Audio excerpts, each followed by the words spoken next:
I'm LJ. And I'm Wen. And today we're going to talk about Borderlands with no spoilers.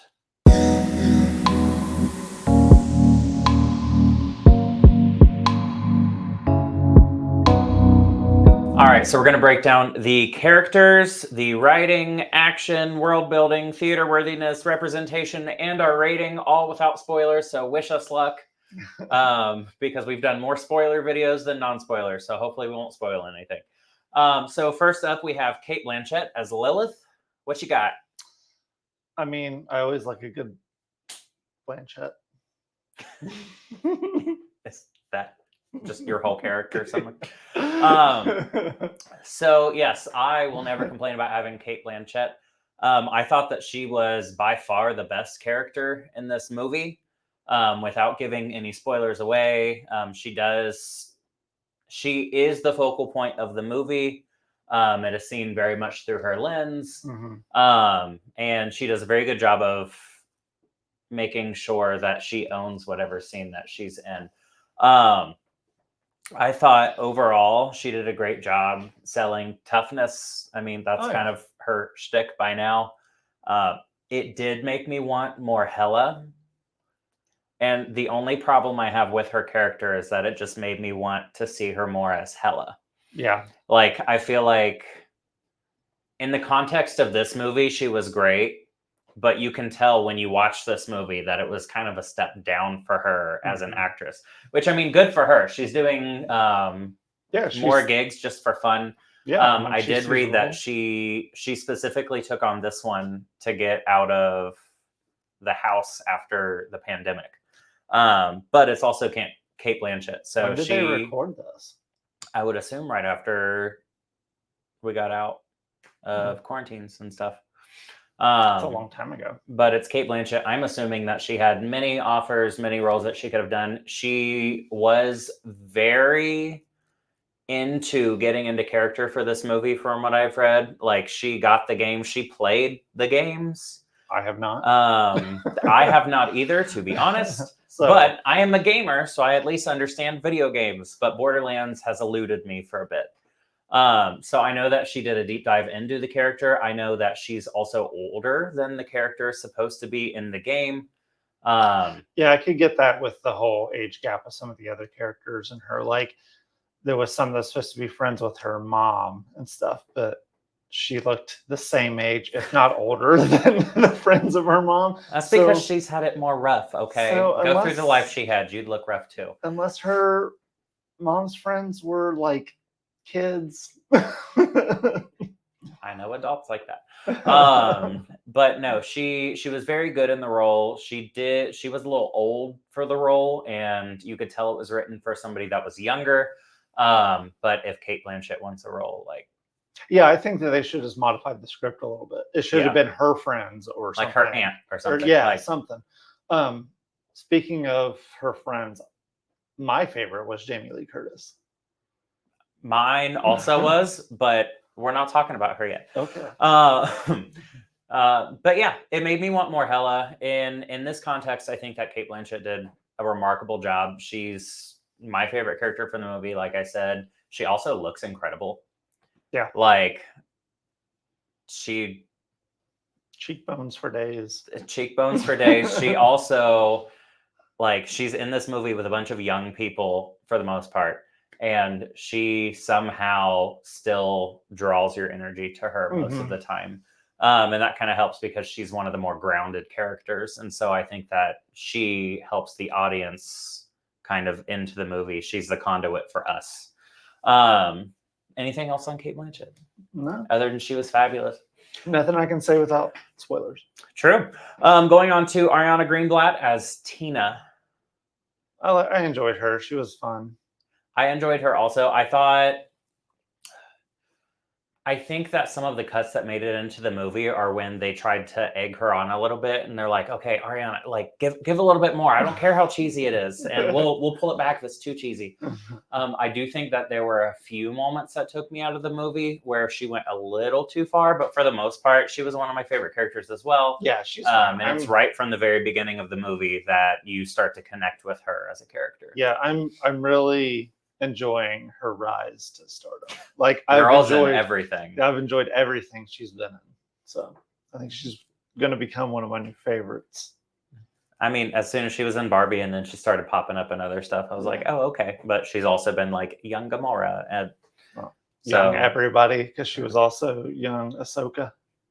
That's true. She was young Ahsoka. So that girl has already made more money than I ever will. Going on to Florian Montanou as Krieg. That's the guy with the mask. Yeah. And by the look on your face, I wasn't quite sure if you... I was trying to think. When you said mask, it just reassured me who I was thinking of.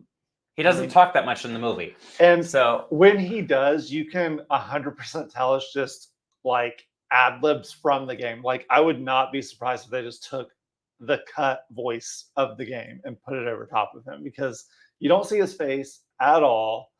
And even when he is talking, like maybe one time in the whole movie that you see him talk, this part of the face that you can see does not move at all. Well, I mean, anytime a character is wearing a mask like that, I'm going to assume 99 to 100% of the time it's voiceover work that they put in after. I don't even think it was that actor's voice. I think it was from the game. It sounded exactly like it would be from a video game. It's very much if he had like a button on his chest and every time he talks, it's just... And the inflections that he used too just weren't natural for the setting. It was very much like, this is a recorded voice part. Yeah, it didn't... Even some of the things he said, I don't know if that's maybe part of the game, like he doesn't make sense or something, but his phrases didn't always go with what they were doing either to me. Like it was just a weird, like somebody pulled a string. And there was a little bit of a disconnect, but I think that might be the point of his character, because he's supposed to be like with the psychos and stuff. Yeah. They're not supposed to be all with it. But I did enjoy his character. Moving on, Kevin Hart as Roland. I'm not a crazy Kevin Hart fan, but I didn't mind his character. Like, I don't have anything bad to say about the character. I kind of don't have anything good or bad to say about the character. He was there. Yeah, he was there. He was in the movie. Yeah. I'm also not the biggest Kevin Hart fan, but I thought that was going to make me, just because he's over the top a lot of the times. There are some movies that he is in that I really enjoy, and I enjoy his character, but he just... A lot of the times, a lot. Yeah, and he didn't put a sour taste in my mouth, nor did he put a good taste in my mouth. Like, he's just there. Oh, a good thing he wasn't in your mouth. But yeah, I am pretty neutral about this character. I'm surprised that I'm not negative about the character. Same. I think that he was necessary because a lot of the characters are super goofy and outlandish and over the top. And surprisingly, him and Cate Blanchett are the only two more grounded characters. Yeah. So I do think that his character was very important. And I think that they actually, I would assume they watered him down a little bit in order to contrast all of the goofiness. I also feel like with him and his love interest, a lot was cut out or something, because we'll get to that when we get to writing. I think that there was a lot that they could have included that they just didn't have time for. But going on, we have Jack Black as Claptrap. Again, I thought I would hate him, but I actually enjoyed that character. And I honestly forgot it was Jack Black for most of the movie. Oh, I did not. But I have a very much love-hate relationship with Jack Black, because in a lot of his movies, acting-wise, he's very much like fart humor and poop jokes, and that's just not my type of humor. I don't enjoy that. Yeah. There's quite a few movies that he stars in that I do enjoy. So I don't have a hate relationship with Jack Black. I can see why you do. Yeah. Because he's not my favorite, but I also don't have a distaste for him like you do. I'll say, which I hate that I have a distaste for most of the things that he's in, because he's such a good guy. Yeah. Like in real life, he is such a good guy. So I don't want to hate on him, but I will say as Claptrap, he did a really good job, and I didn't mind him being Claptrap. And I actually laughed at a lot of the lines that Claptrap, I can't say that too many times. I actually laughed at a lot of his lines, and I thought that he did a great job, and he contributed positively to the movie, and it wasn't just fart humor. Side note, I think he would play a good mole man. I do too, but I don't know if anybody would actually play a good mole man. I don't know if that would really go live action. Like in a cartoon, perfect. But if they were to cast somebody as Mole Man, I think he'd be a good casting for Mole Man. No, I'm going to say they already casted Mole Man. I would say they're it was just the thought I had. Next, we have Jamie Lee Curtis as Dr. Patricia Tanis. She was my favorite. She was my second favorite because, I mean, it's Jamie Lee Curtis. Yeah. The only thing that I don't like about her character is I don't feel like they had enough time to really dive into her character's issues and her past and her connection to Lilith. I would have really liked to spend more time with both of them to kind of iron that out and to really actually feel their history and how they feel about each other, and without giving anything away. I like when they add in characters that seem like they're on some sort of spectrum, though, and she very much felt that way. Yeah, we all are a little bit. But no, she was my second favorite character, with Cate Blanchett being my top favorite character. I wish we got to spend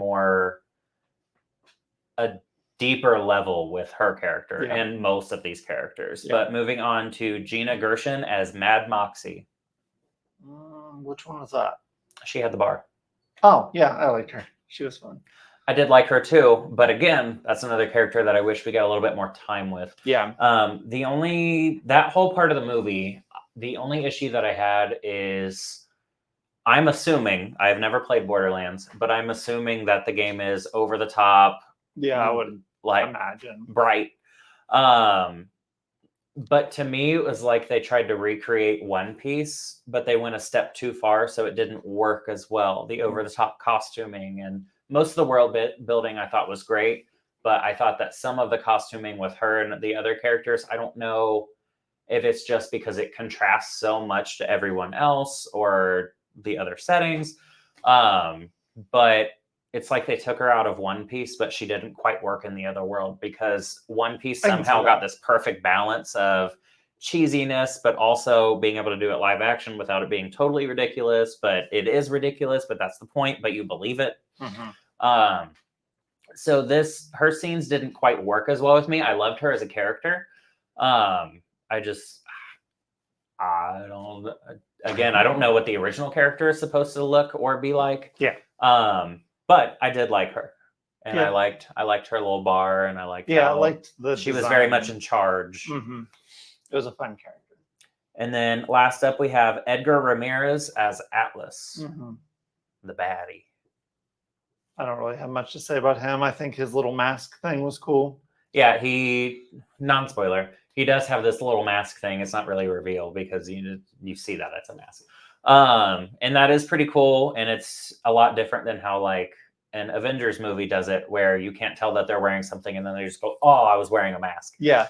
This is very much, I have a hologram over top of it. Yeah, it was like a collar, and then it like projected his face onto whoever was wearing the collar. And it was just a fun take on how to do that with, I don't know, it almost felt Star Wars-y with their holograms, but somebody was wearing it and they could move around and interact. Yeah. It'd be neat to see that developed in further, where somebody was out on the field and it was that person controlling the person or something, but they weren't really in danger because they weren't on the field. That's cool. What I would do. I think my only problem with him is he wasn't in enough of the movie. Yeah, he was. Like, I think he did a good job and he did the best he could, but I think that the writers did him a little dirty. I think that we needed him a little bit more in the plot. Yeah. Because like I said, I don't feel like this movie has enough time to go through everything that we needed to get through in order for it to be an emotional journey. I don't know. But it did feel very much, well, let's just go into the writing, because that's the next thing.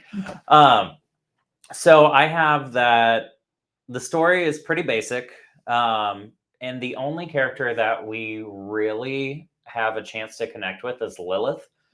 Which makes sense because she's a main character, but I wish that we had more time or a deeper dive into a lot of the other characters. Yeah.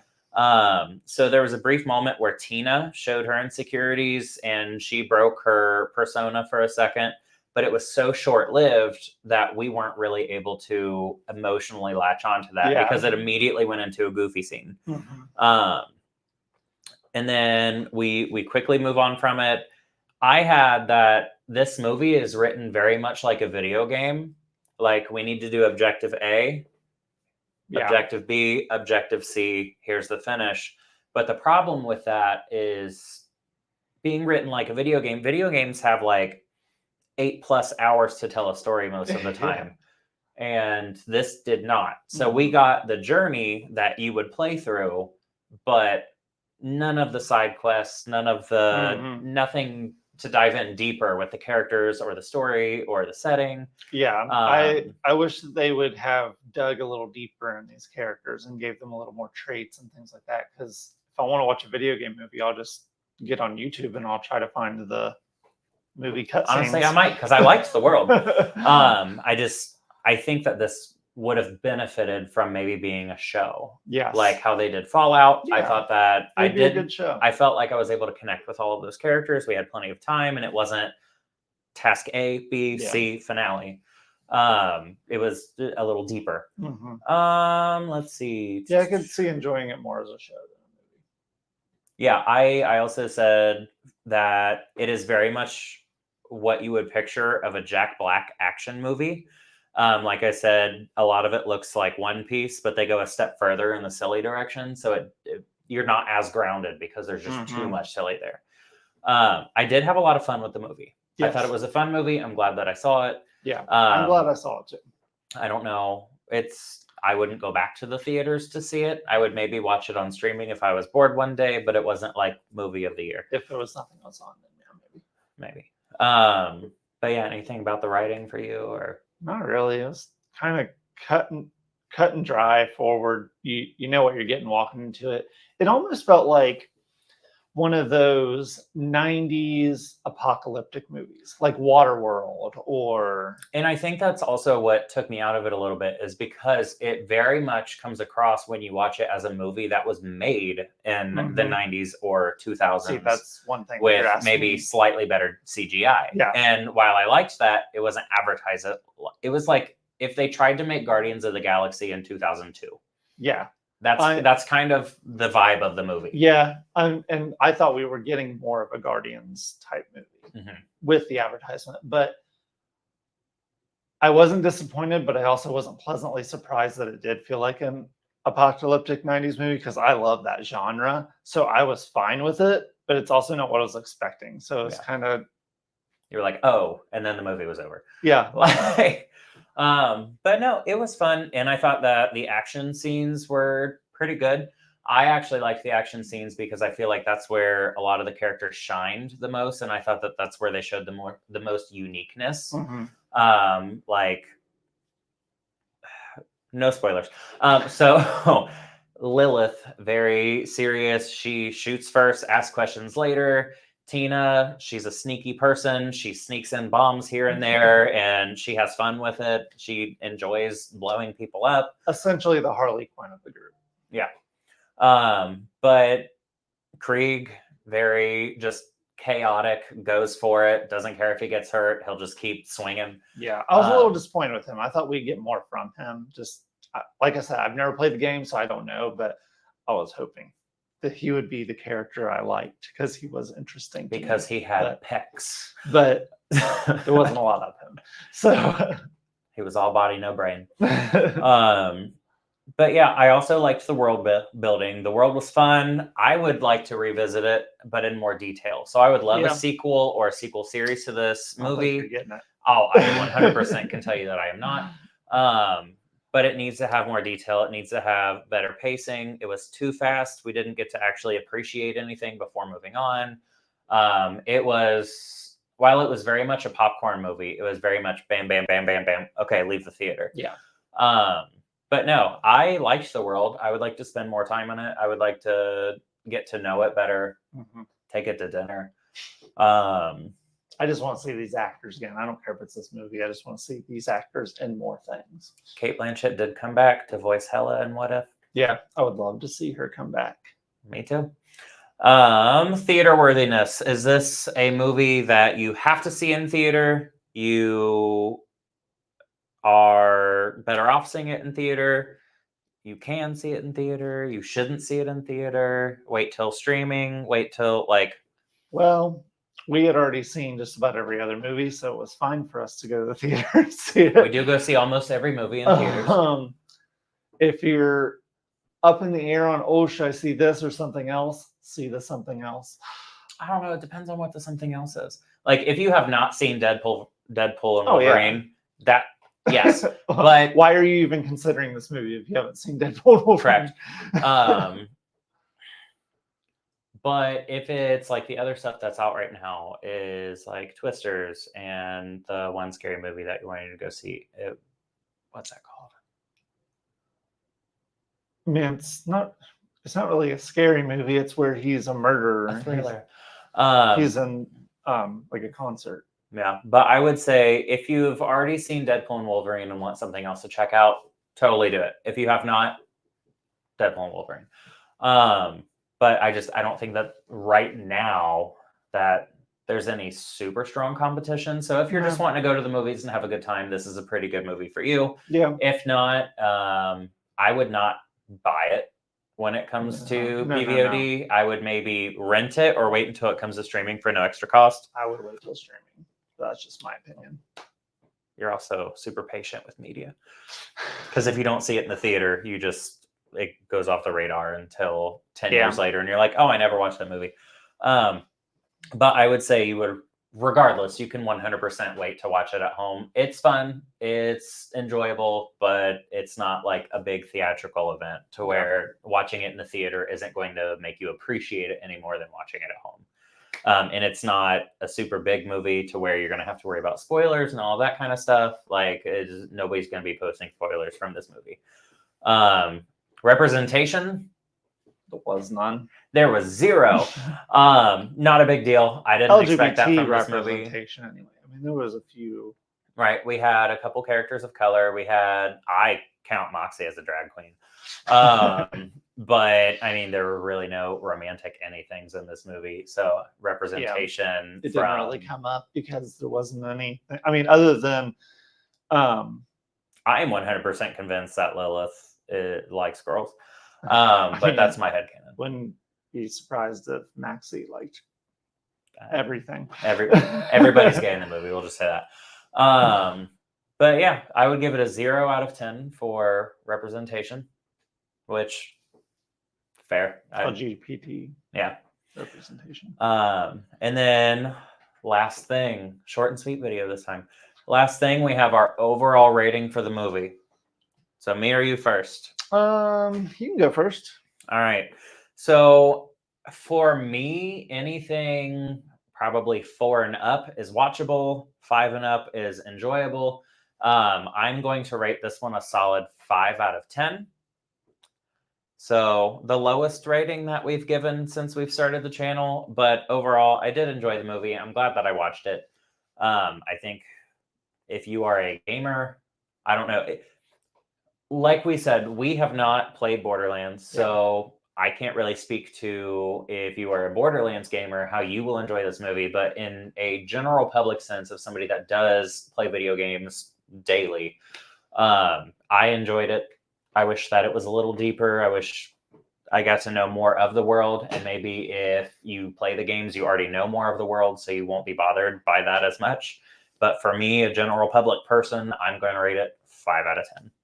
Okay. As a person who does not play video games other than the occasional Fortnite, I'm going to rate it as a 4.